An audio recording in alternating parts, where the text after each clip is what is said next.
25 கோடி seating champion Amudha அவர்களே, உங்களோட கம்யூனிட்டி போஸ்டோட பார்த்தேன். என்னடி உருட்டு முதல்ல உங்கள் கம்யூனிட்டி போஸ்ட்டை படிச்சுட்டு வந்துடலாமா? எவ்வளோ கேஸஸ் இன்னமும் பெண்டிங்கில் இருக்குது. எப்பப்போ எந்தெந்த கேஸுக்கு ஃபுல்லாக வந்துட்டு நிரந்தரமாக நீ போப்புறன்னு தெரியாது. இப்போ நிபந்தனை ஜாமீனில் தான் நீ இருக்குன்றதை மறந்துக்கிட்டு நீ பண்ணுற அவஸ்தை இருக்குது பார்த்தியா? என் சொந்தங்களுக்கு வணக்கம். சரி, வணக்கம். இந்த போஸ்ட் புரோக்கருக்கும் கப்பிக்கும் தான், அதை என்ன கருப்பிக்கும்.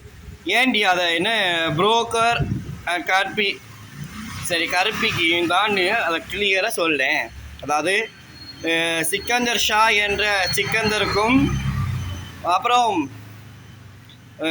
ரவுடி பேபி என்று அடைமொழியில் அழைக்கப்படும் நம்ம கருப்பு நயன்தாரா மேடம் அவர்களை சுப்புலட்சுமி அப்படி என்று ஆசையா சொல்ல, எனக்கு 13 மாதத்தை பரிசாக கொடுத்தது நீயும் கருப்பின்தான் என்று உயர் அதிகாரி சொல்ல நான் நேற்று கேட்டேன்.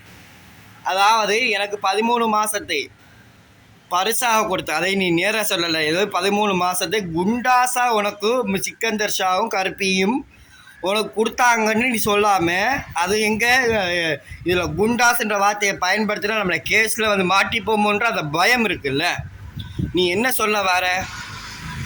எனக்கு 13 மாதத்தை பரிசாக கொடுத்தது நீயும் கருப்பியும் தான் என்று ஒரு உயர் அதிகாரி சொல்ல நான் நேற்று கேட்டேன். ஆமாம், இப்போ பெரிய பில்கஸ் அம்மானிட பரம்பரை சோத்துக்கே வழி இல்லாமல் கூட்டி கொடுத்து தின்ற நாய் இதில் வந்துட்டு அதிகாரிக்கு வேற சொன்னாங்களாம்.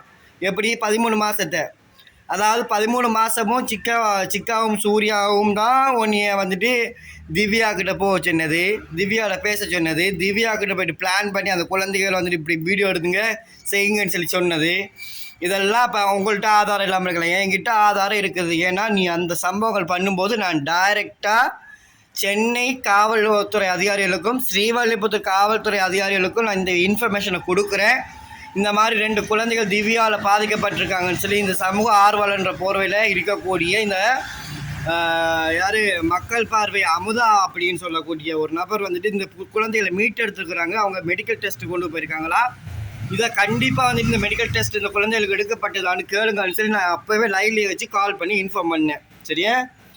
இதுவரை அதை நான் எனக்கு 13 மாதத்தை பரிசாக கொடுத்தது நீயும் கருப்பிந்தா என்று ஒரு உயர் அதிகாரி சொல்ல நான் நேற்று கேட்டேன். நான் இதுவரை அதை பல பேர் சொல்லி நான் நம்பவில்லை. 5 லட்சம் செலவு செய்திருக்கிறார்கள். யார் இவங்க? 5 லட்சம் செலவு செஞ்சாங்களா? ஏண்டி முட்டாள் கூனா, நீங்கள் பண்ணின க்ரைமுக்கும் உங்களோட மொபைலில் இருந்த எவிடன்சஸுக்கும் நீங்கள் என்ன நீ கம்ப்ளைண்ட் கொடுக்கப்பட்ட நபர் வந்துட்டு இதுக்கெல்லாம் மூல காரணம் நீ தான் அப்படின்ற விஷயத்த பப்ளிக்கில் சொன்னதுனால மட்டும் கிடையாது, சட்டத்துறைக்கு முன்னாடி சொன்னதுனால நீங்கள் வந்து போக்சோவில் வந்துட்டு நீங்கள் கைதானீங்க. அப்படியே போக்சோவில் கைதாகினீங்க. அதை சொல்லாமல் எங்கே உருட்டி எங்கே வார? சரி, என்ன செய்திருக்கிறீர்கள்? 2 லட்சத்தை முதலில் கொடுத்து விட்டு மீதி 3 லட்சத்தை ஏமாற்றி இருக்கிறீர்கள் என்று கேள்விப்பட்டேன். அப்படியா? எந்த காவல்துறை அதிகாரி சொன்னாங்க? குண்டாஸ் போடப்பட்ட உனக்கு நீ வந்து அந்த குழந்தைகள் பாதிக்கப்பட்டேன்னு சொல்லி கொண்டுட்டு போய் கொடுத்ததுக்கு அப்புறமா அந்த குழந்தைகளை மீட்டெடுத்தது அரசு சார்பாக தான் அந்த குழந்தைகளை மீட்டெடுக்கப்பட்டு அந்த குழந்தைகளுக்கு ஒரு ஜஸ்டிஸுக்காக வந்து கொடுக்கப்பட்டுச்சு. இப்போ நீ சொல்லும்போது இந்த ஆதாரங்களில் அந்த 2 குழந்தைகளை நீ மெடிக்கல் டெஸ்ட்டுக்கு உட்படுத்தினியா? இல்லை. இருவாரு.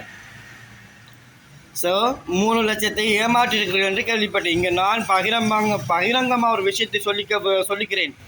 திரு கண்ணப்பா கக்கூஸ்வாயன் பல கோடிக்கு அதிபதி. அப்பா கக்கூஸ்வாயன், கண்ணப்பா கக்கூஸ்வாயன் தானே உங்கள் தாத்தா? கோடிபதி அதிபதி. அவருடைய பேத்தி நான் சீட்டிங் சாமி அமுதா. அப்படியா? எனக்காக அவர் வைத்து விட்டு போன சொத்து, அவரை 2 ஜட்டி, அவரை 2 கோமணம், அந்த காலத்தில் பயன்படுத்தின 84 ரூபா அட்டடா. ஏண்டி மெண்டல் நாய், அது என்ன அவர் வெழுத்துட்டு போன சொத்து மதிப்பு வந்து பார்த்தீங்கன்னா 84 கோடி. அது மட்டும் இல்லை, ஒழுக்கம் இல்லாத வாழ்க்கை, நேர்மை இல்லாத வாழ்க்கை, மனசாட்சி இல்லாத வாழ்க்கை, கௌரவம் இல்லாத வாழ்க்கை, ஆளுமை இல்லாத வாழ்க்கை, அடுத்த உழைப்பை வந்துட்டு நம்பி வாழ்வது உன்னுடைய வாழ்க்கை. இவ்வளவு சொத்துக்கள் தான் அவர் எனக்கு கொடுத்துக்கிட்டு சென்றாரா? அவர் கொடுத்த சொத்தில் எனக்கு பிடித்த 2 விஷயங்கள் மட்டும்தான். ஒன்று பிரசன்னா வெங்கடேஷுடைய ஓட்ட ஜட்டி, இன்னொன்று மாங்காட்டுக்குள்ள கொண்டு போய் என் ஜட்டியை கலட்டி அதை எண்ணியே மோந்து பார்க்க சொல்லி என் குண்டிலே குத்தினேன். அந்த அவனோட பேர் வந்து வாயில் நுழைய மாட்டேங்குதே. உன்னிய மாதிரி பெண்களை சரீரத்தை விற்று பிழைப்பை நடத்த எச்ச பொறுக்கிகளுக்கு இதை பற்றி எல்லாம் புரிய வாய்ப்பு இல்லை. அப்படியா? எப்படி சொந்த பொண்ணை கூட்டி கொடுத்து ஒரே டைமில் அது 10 மாப்பிள்ளையை பார்த்து கூட்டி கொடுத்து அதில் திண்டிய அதை சொல்ல வரியா? உனக்கு உண்மை என்னன்னு தெரியாத உனக்கு எப்படி தெரியும்? ஏமாத்திர லிஸ்ட் நீ சொல்லாத்தாலும் தெரியும். நீ சொல்லாமல் எப்படி மற்றவங்க தெரியும்?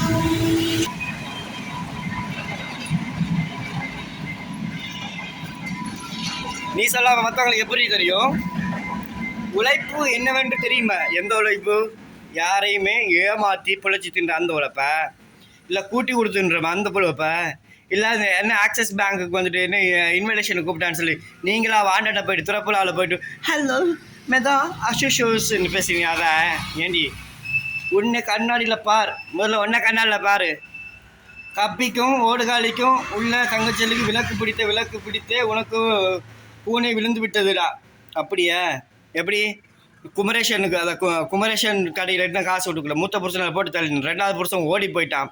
3வது புருஷன் தான் அது உனக்கு புரோக்கர் வேலைக்கு வந்தவன். அவன் உனக்கு செட்டப் பண்ணி கரெக்டில் வந்து பார்த்தா உன் பொண்ணை வந்து கையை பிடிச்சிட்டு தான் உன் பொண்ணை கட் படித்தான். நீ கேஸ் போட்டு அந்த கேஸ் சிஎஸ்ஆர் ஆகி சிஎஸ்ஆர் போட்டு எஃப்ஐஆர் ஆகி அந்த கேஸில் நிலுவையில் இருக்கும்போது எப்படி அந்த பொண்ணுக்கு இவன் அப்பனை இருக்க முடியும்? என்ன அட்டன்டேட்டில் கூற ஓட்டுறானா? ஒன்றையும் வச்சு ஓட்டுறான். என்ன இப்போ இருக்கிற 3வது புருஷன் வச்சு ஓட்டுறானா? அப்போ என்ன மம்மியா? மம்மி கேஸா நீ? ஸ்டெப் மம்மியா? ஓ கக்கோல் பிடிக்கும் போல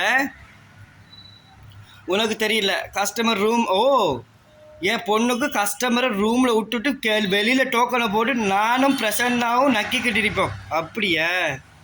எங்களுக்கெல்லாம் அம்மாவுடைய தங்கச்சி என்றால் என்னன்ட்டு ஒரு தெரியாது, தாய்ப்பாசனா என்னென்னு தெரியாது. எல்லாத்தையும் கேவலம். இப்போ பிரசன்னா வெங்கடேஷில் பொண்டாட்டி விட்டு தான் என்னையை ஓடி வந்தான். ஆனால் என்னையை வச்சுக்கிட்டு பாட்டி வேலை பார்த்துக்கிட்டு இருந்தேன், என்னையை கூட்டிகிட்டு வந்தான். கடைசியில் க்ரைம் பார்ட்டருக்கு நான் அவனு உடந்தேன். அப்படியே உன் அம்மாவையும் தங்கச்சி சித்தி குளிக்கும்போது எட்டி பார்த்தவன் தானே. பிரசன்னா வந்துட்டு அவன் அம்மாவையும் சித்தியும் குளிக்கும்போது எட்டி பார்த்துருக்கான். மானக்கட்ட தேவடி ஆடுறமா அவனே. பார்த்தீங்களா? அப்போ மருமகளையே நீ குளிக்கும்போது ஐயோ ஐயோ ஏண்டி பிரசன்னா வந்து இந்த வேலையும் செய்யறாடி? அவன் மருமகளை குளிச்சதை எட்டி பார்த்தீங்கன்னா இதில் தப்புடி, இதெல்லாம் தப்பு. பெண்களுக்கு பாதுகாப்பு இருக்கக்கூடிய இடத்துல எப்படி இவன் எட்டி பார்த்தான்? என்ன சொல்ல வர? சரி, இந்த போஸ்டரை ஃபுல்லாக படிச்சிடும். ஓகே, என் சொந்தங்களுக்கு வணக்கம். இந்த போஸ்ட் புரோக்கருக்கும் கற்பிக்கும் தான். எனக்கு 13 மாதத்தை பரிசாக கொடுத்து நீயும் கற்பியுந்தான் என்று நீயும் கற்பியுந்தா என்று ஒரு உயர் அதிகாரி சொல்ல நான் நேற்று கேட்டேன். நான் இதுவரை அதை பல பேர் சொல்லி நான் நம்பவில்லை. 5 லட்சம் செலவு செய்திருக்கிறார்கள். 2 லட்சத்தை முதலில் கொடுத்துவிட்டு மீதி 3 லட்சத்தை ஏமாற்றி இருக்கிறார்கள் என்று கேள்விப்பட்டேன். இங்கே நான் பகிரங்கமாக ஒரு விஷயத்தை சொல்லிக்கிறேன். திரு கண்ணப்பா யாரு முதல்ல முதல்லி சரி, திரு கண்ணப்பா முதல்லி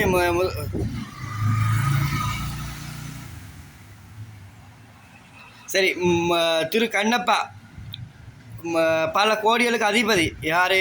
தாத்தா. அவருடைய பேத்தி நான். எனக்கு அவர் வைத்து விட்டு போன சொத்தின் மதிப்பு 84 கோடி.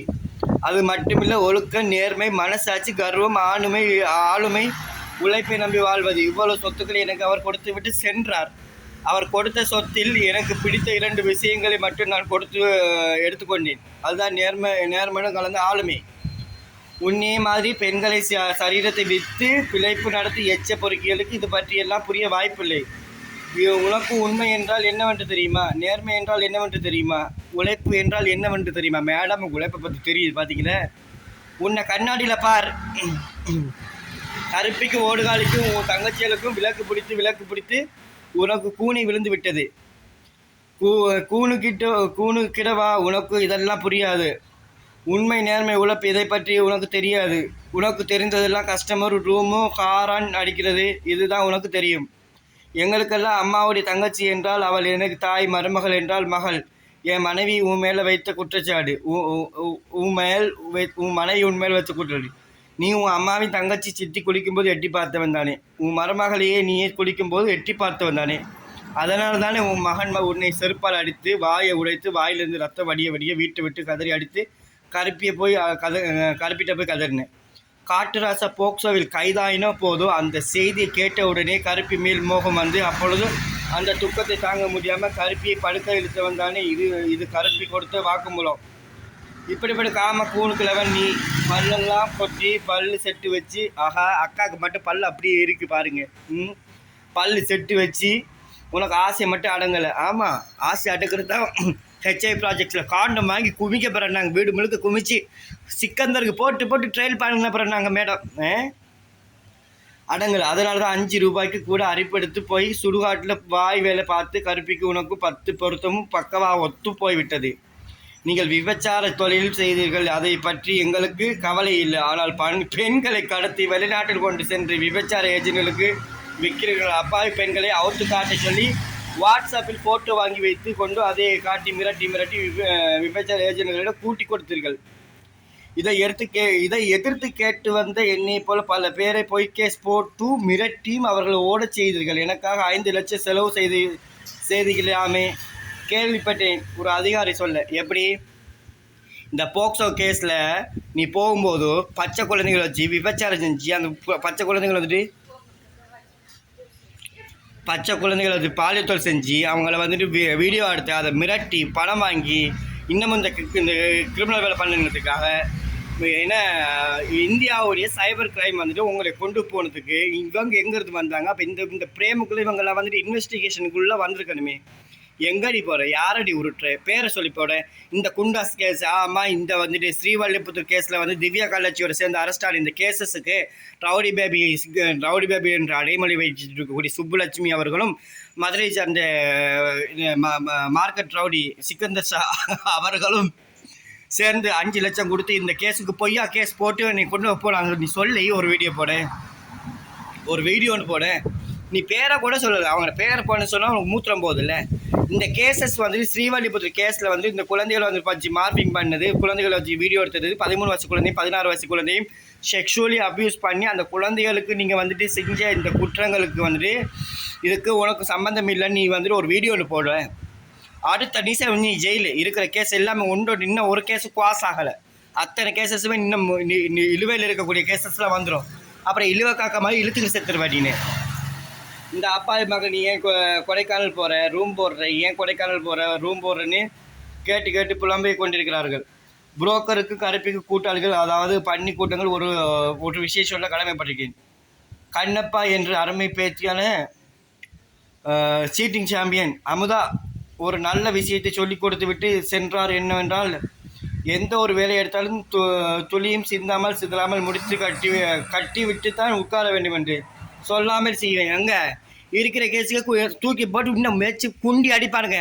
சூத்த முறிட்டு இருடி, சூத்த முறிட்டிரு வரட்ட.